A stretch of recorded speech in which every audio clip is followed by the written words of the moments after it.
Hello बच्चों, आप सभी का हमारे यूट्यूब चैनल राय कोचिंग सेंटर में हार्दिक हार्दिक अभिनंदन है। अगर आप हमारे इस चैनल पर फर्स्ट टाइम आए हैं तो कृपया कर इस चैनल को सब्सक्राइब कीजिए तथा बेल का आइकन को दबा दीजिए ताकि कोई भी नोटिफिकेशन आप तक सबसे पहले पहुंच सके।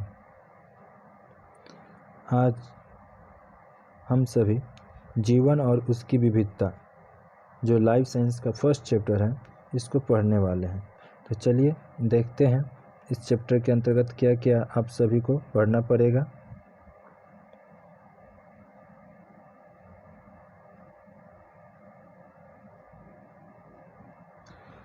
तो देखिए, जीवन के प्रारंभिक लक्षण, बेसिक प्रॉपर्टीज ऑफ लाइफ। हम लोग अपने चारों ओर अनेक प्रकार की वस्तुओं को देखते हैं, जैसे कुर्सी, मेज़, अलमारी, मोटर, गाय, कुत्ता, बिल्ली, मुर्गी, पेड़, विभिन्न प्रकार के पौधे, अंडा और मनुष्य आदि। क्या ये सभी एक ही जैसे हैं? यदि हम लोग इन्हें ध्यान से देखें तो अवश्य ही इनमें कुछ अंतर दिखाई देगा। इस अंतर के आधार पर आप इनमें से किसी को सजीव एवं किसी को निर्जीव कह सकते हैं।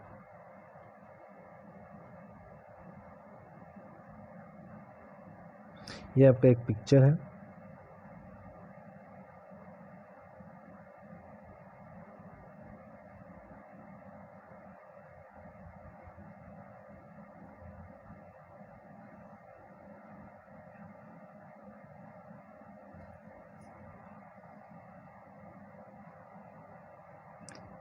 यहाँ पर आपका एक कुर्सी का पिक्चर था। ये एक कुत्ता है। यहाँ एक पेड़ का,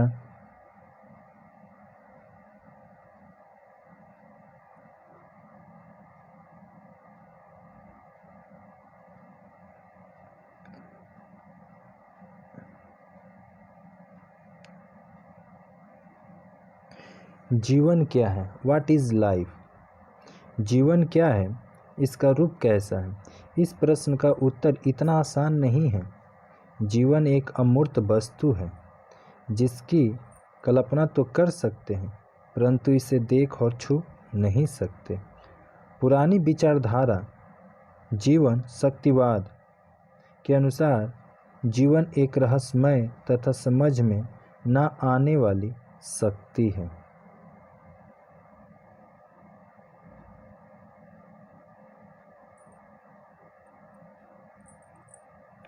किंतु आधुनिक मत के अनुसार जीवधारियों की श्वसन, पोषण और वृद्धि तथा प्रजनन आदि जैविक क्रियाओं के संगठित रूप को ही जीवन कहते हैं।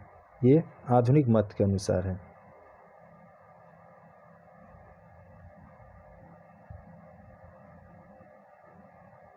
सजीव के कुछ प्रमुख लक्षण हैं। तो सजीव की अनेक विशेषताएं हैं और उनमें कुछ निम्न हैं जो कि आपके समझ प्रस्तुत होने वाला है। तो चलिए देखते हैं। पहला दिया गया है नया जीवन उत्पन्न करने की क्षमता, capacity to produce new life. सभी वयस्क जीवधारी, जितने भी वयस्क जीवधारी होते हैं, उनमें अपनी वंश परंपरा को बचाने के लिए उनमें अपने ही संतान उत्पन्न करने की एक क्षमता होती है। जंतु अंडा या बच्चा पैदा करके एक एवं अधिकतर पौधे बीज द्वारा अपने वंश का विस्तार करते हैं। यह क्रिया प्रजनन कहलाती है।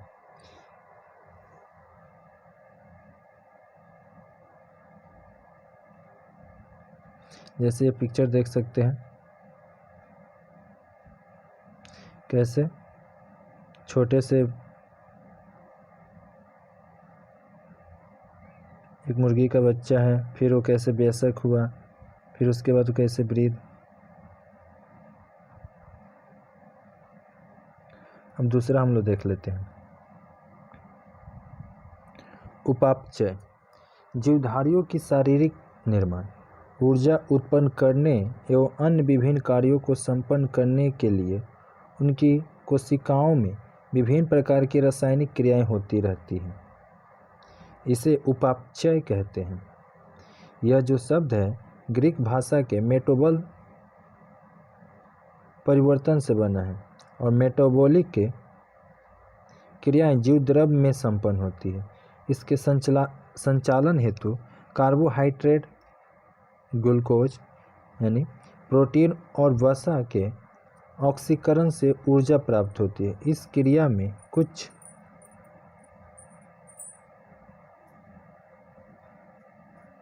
बज पदार्थ भी बनते हैं, यानी बेकार, जिन्हें सजीव के शरीर से बाहर निकाल दिया जाता है। बेकार चीज़ को तो शरीर से बाहर निकाल दिया जाता है। उपापचय की क्रिया रचनात्मक एवं विनाशात्मक दो प्रकार की होती है। उपापचय की रचनात्मक प्रक्रिया में जीव द्रव्य का निर्माण होता है, इसे ही उपचय कहते हैं। जैसे आपका प्रकाश संश्लेषण है, यानी यहाँ पर यही बतलाया गया है कि जो उपापचय की जो क्रिया होती है वो दो प्रकार की होती है। एक रचनात्मक होता है और एक विनाशात्मक होता है। और रचनात्मक में क्या होता है, जीव द्रव्य का निर्माण होता है, जैसे कि प्रकाश संश्लेषण।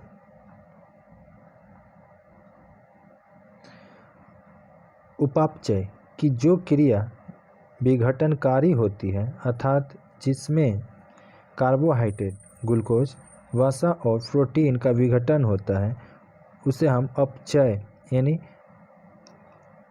कैटाबोलिज्म कहते हैं। जैसे ये श्वसन, यानी जो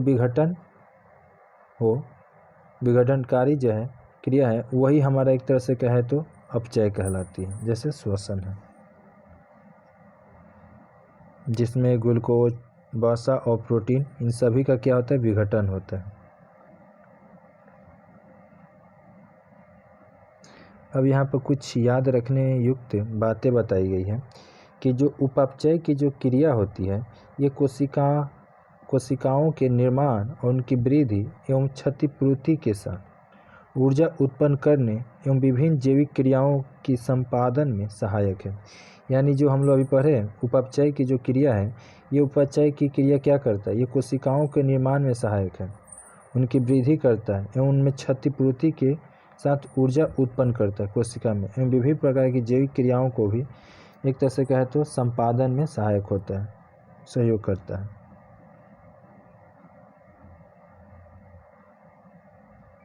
अब अगला देख लेते हैं, उद्दीपन को प्रदर्शित करना या उत्तेजनशीलता।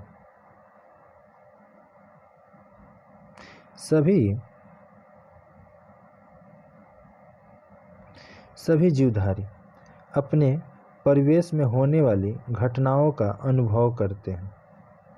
यानी बताया गया कि जितने भी जीवधारी होते हैं, ये सभी जीवधारी अपने परिवेश में जो भी घटनाएं घटती हैं उसको तो भली भांति अनुभव करते हैं। जैसे हम लोग सर्दी, गर्मी का तथा पैर में कांटा चुभने और चोट लगने आदि का भी अनुभव करते हैं, उसी प्रकार पैर भी सर्दी, गर्मी और चोट यानी स्पर्श आदि को भी अनुभव करते हैं। जीवधारियों में वातावरण के परिवर्तन के फलस्वरूप होने वाली जो प्रक्रिया होती है उत्तेजनशीलता कहलाती है। यानी जीवधारियों में वातावरण के परिवर्तन के फलस्वरूप जो प्रतिक्रिया होगी उसी को हम लोग क्या कहते हैं, उत्तेजनशीलता। जैसे अंगुली में पिन चुभने पर उसका चीख आना, अंगुली में पिन चुभना, ये एक का एक्शन हुआ और उसका रिएक्शन क्या हुआ कि चीख आ गया आपको, ठीक, प्रतिक्रिया।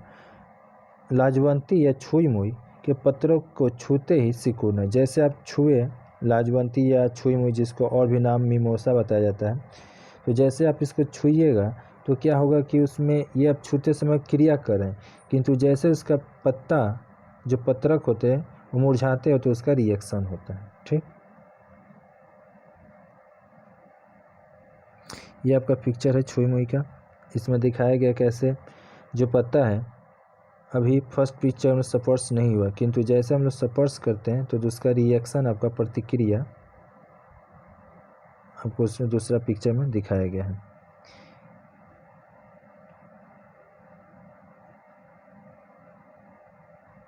चलिए आगे देखते हैं। अगला पॉइंट है पोषण। सजीवों को अपने दैनिक कार्यों के संचालनार्थ शक्ति की आवश्यकता होती है। यानी यहाँ बताया गया कि सजीवों को अपनी दैनिक कार्यों के संचालन हेतु किसकी आवश्यकता होगी? शक्ति की आवश्यकता होती है, जो उन्हें किस भोजन के माध्यम से प्राप्त होती है। अगर हम ही लोग जो है जो दैनिक कार्य करते हैं, उस कार्य को करने के लिए क्या चाहिए? शक्ति चाहिए। और वह शक्ति हमें किससे प्राप्त होती है? तो भोजन से प्राप्त होती है। और भोजन की यही पूर्ति पोषण कहलाता है। और पोषण की यह व्यवस्था अजीवों में दृष्टव्य नहीं है।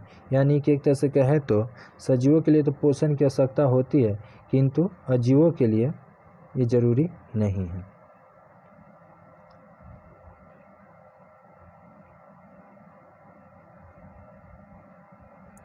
अगला पॉइंट है हमारा उत्सर्जन। उपापचयिक क्रियाओं द्वारा बने सजीव हानिकारक एवं विषैले पदार्थ का उत्सर्जन की क्रिया द्वारा निष्कासन करते हैं। यह अजीवों में नहीं होती है।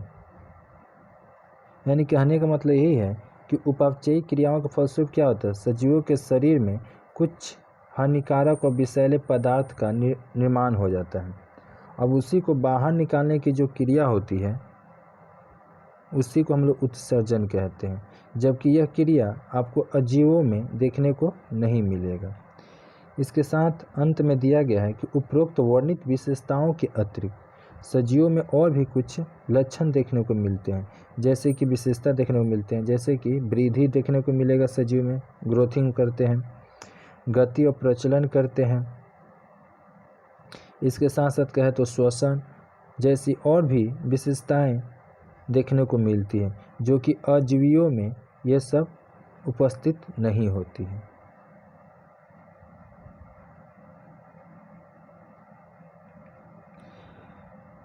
आशा करते हैं आप सभी हमारे इस चैनल को सब्सक्राइब कर दिए होंगे तथा ये वीडियो आपको लाभदायक सिद्ध होता होगा।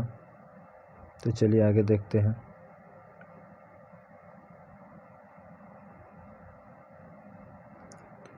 अगर सब्सक्राइब कर दिए हैं तो बहुत अच्छी बात है, और नहीं किए हैं तो सब्सक्राइब कर दीजिए, ताकि ये वीडियो के माध्यम से आपको अन्य वीडियो का भी सूचनाएं प्राप्त होती रहेगी बेल के माध्यम से। चलिए देखते हैं।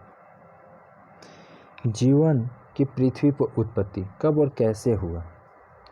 अगला जो हमारा टॉपिक आ रहा है कि जीवन की पृथ्वी पर उत्पत्ति कब और कैसे हुआ। तो जीवन की उत्पत्ति सर्वप्रथम जल में हुई। कुछ वैज्ञानिकों के अनुसार सजीव कोशिकाओं तथा शरीर के रक्त में उपस्थित खनिज लवण और समुद्र के जल के समान है। अतः आज भी एक कोशिकीय सरल जीव समुद्र के जल में ही उपस्थित है।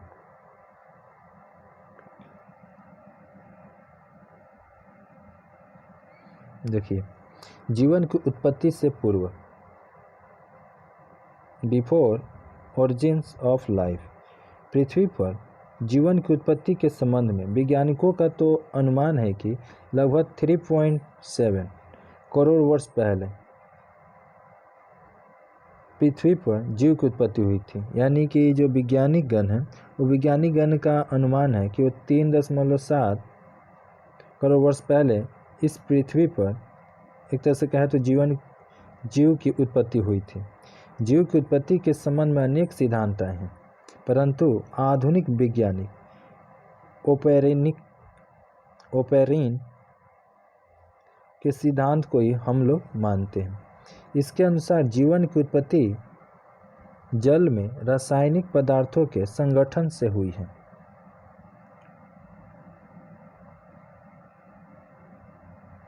चलिए देखते हैं। अगला पॉइंट है जीवन की उत्पत्ति के संबंध में कि कुछ वैज्ञानिकों का मानना है कि जीवों की जो उत्पत्ति होती है वह स्वतः हुआ है, स्वतः जन्म।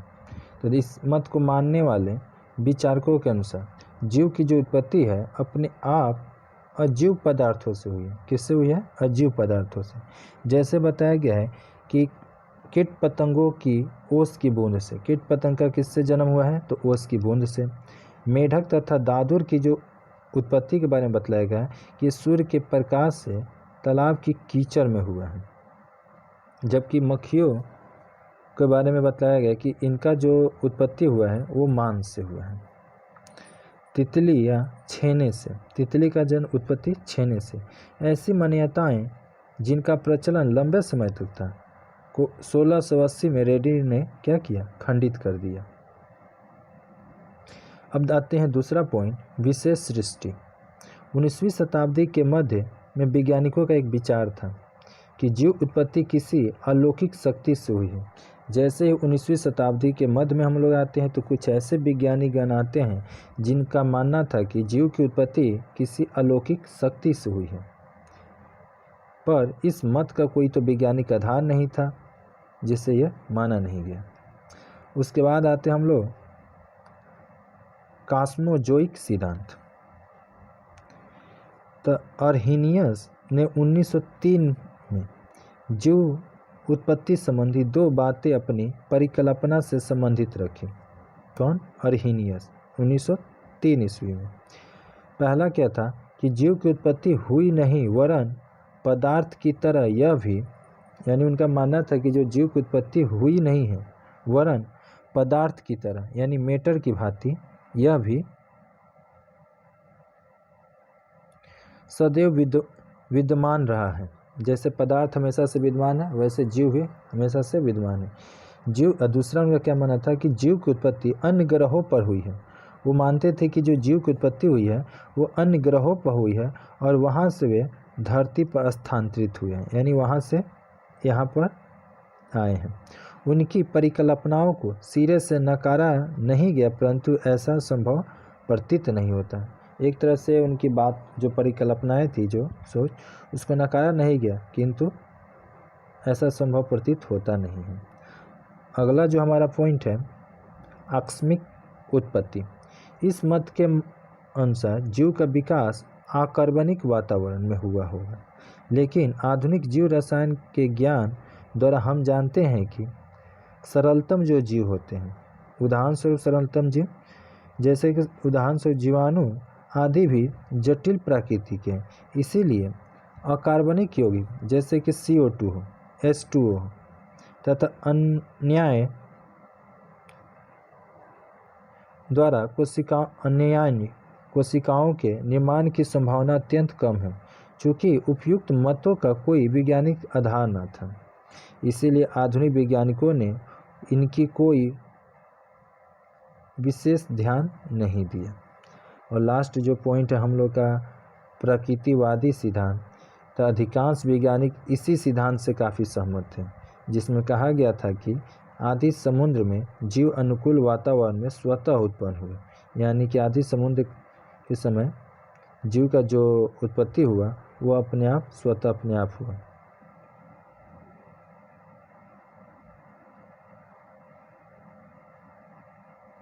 चलिए आगे देखते हैं पॉइंट। तो जीवन में विभिन्नताओं के स्रोत। जीवन में बताया गया है sources of variation in life, यानी जीवन में जो वेरिएशन यानी जो विभिन्नता होता है उसका क्या सोर्स है। तो विश्व का कोई भी प्राणी या पौधा बिल्कुल एक दूसरे के समान नहीं है, ये तो आप लोग भी जानते हैं, भली भांति जानते हैं। सभी में कुछ ना कुछ अंतर देखने को मिलता है। एक माता पिता से उत्पन्न जो संतान भी एक दूसरे से समान नहीं होते, यानी एक माता पिता से उत्पन्न जो संतान होते हैं, अगर मानिए दो संतान उत्पन्न लिया तो दोनों एक जैसा नहीं होता है, उनमें कुछ ना कुछ अंतर अवश्य देखने को मिलता है।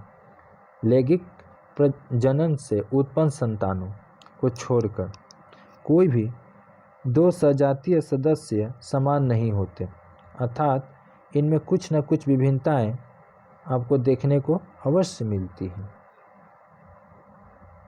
जीवधारियों में उपस्थित समानताएं एवं विभिन्नताएं उनको जनकों से प्राप्त होती है। यानी जीवधारियों में बताया गया कि ये जो समानताएं हैं या जो विभिन्नताएं हैं ये पेरेंट्स यानी जनक से प्राप्त होता है, माता पिता से।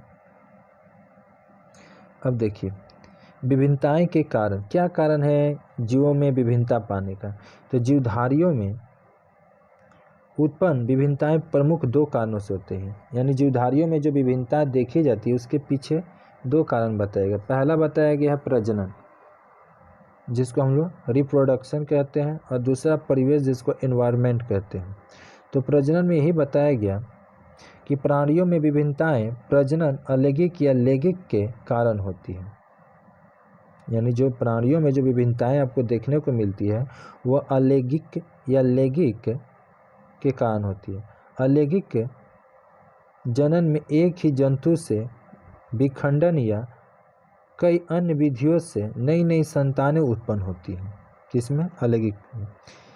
इसमें आपसी समानता के साथ कुछ विभिन्नताएं भी होती हैं। लैंगिक जनन, जिसको हम लोग सेक्सुअल रिप्रोडक्शन कहते हैं, में प्रायः दो प्राणी भाग लेते हैं। कितने? दो।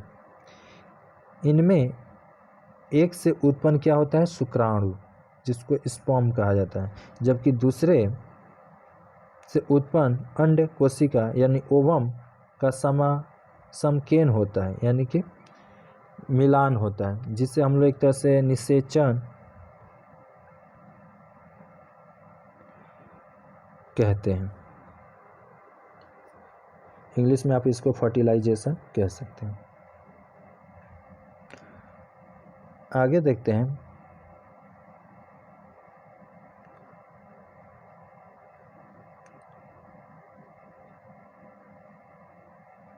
उसी में आपको एक यहाँ दिया गया था याद रखने का, एक ही प्रजाति के जीवधारियों और उनके जनकों के मध्य उपस्थित अंतर।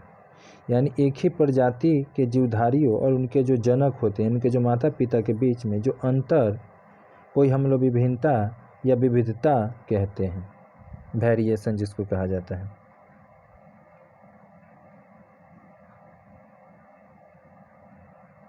अब अगला हमारा जो पॉइंट था उसी में दूसरा जो कारण था अंतर का, तो दूसरा है कारण का अंतर परिवेश, इन्वायरमेंट।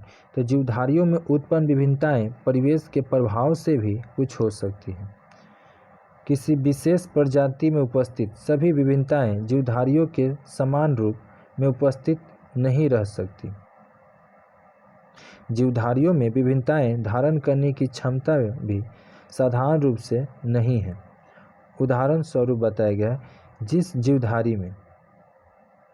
जीवधारी में ऊष्मा धारण करने की क्षमता अधिक होती है वह उष्ण वातावरण में सुगमता से रह सकता है। इस प्रकार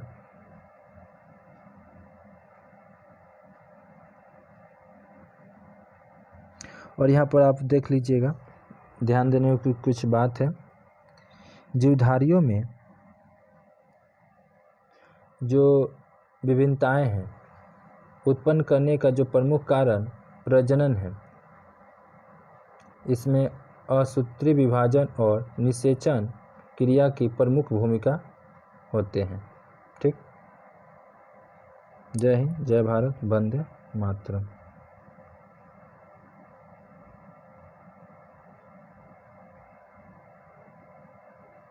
हम मिलेंगे नेक्स्ट वीडियो में।